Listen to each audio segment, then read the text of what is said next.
I am sorry বাবু, আমাকে ক্ষমা করে দিও। এটা মিস্টার টেরেন্সের চেক, এটা আসল চেক। তুমি ওয়েট করো, আমি তোমাকে এক্ষুনি ক্যাশ দিচ্ছি। ওয়াও! হ্যাঁ হ্যাঁ মাইরা? বলো। আইল কল ইউ ব্যাক। বসো না, দাঁড়িয়ে আছো কেন? হ্যাঁ, কিন্তু কোথায় বসবো? চেয়ার আমি ওয়াও! এখন এ আমাদের সাথে এক টেবিলে বসতেও চাইছে, কিন্তু সত্যি কথাটা হলো আমাদের মধ্যে কেউই ওর মুখও দেখতে চায় না।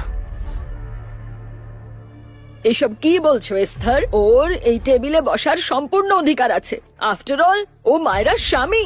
স্বামী কাকে বলছো তুমি? বিয়ে করার ওর আসল উদ্দেশ্য তো আমাদের এই সম্পত্তি দিদা। টেরেন্স একদম ওরকম নয়। মায়েরা, তুমি কি দেখতে পাও না ওর মতো একটা অপদার্থ ফার্নান্ডেজ গ্রুপের সিইও কে বিয়ে করে নেয়, অথচ যার নিজের কোনো যোগ্যতা নেই। জানো এদেরকে কি বলে? অপরচুনিস্ট, চোর। এমনকি চোর বললেও ভুল হবে, ডাকাত বলা উচিত। ব্যাস, অনেক হয়েছে। এসব কথা এখন বলার কোনো দরকার নেই। আজকে ক্রিসমাস, এনজয় yourself। আর এটা কি ধরন কথা বলার? তোমরা সবাই ভদ্রভাবে কথা বলো। বাই দ্য ওয়ে টেরেন্স, আমার কাছে না তোমার জন্য একটা প্রেজেন্ট আছে। এক মিনিট।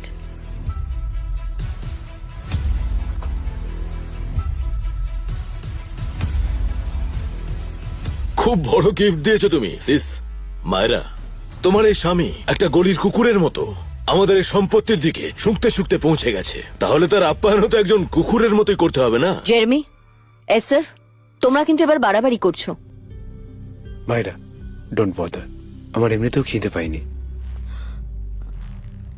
বাই দ্য ওয়ে তুমি তো সেই কুকুরই, তাই না, যে টাকা পয়সা দেখে ঘেউ ঘেউ করে?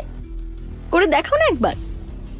তোমরা সবাই এরকম কেন করছো? দিদা, ও একটা ফ্রড, আর ওর জালে মায়েরা ছাড়া আমাদের মধ্যে কেউ ফাঁসবে না। ওর এই বাড়িতে আসাটাই তো আমাদের জন্য অত্যন্ত অস্বস্তিকর। Merry Christmas!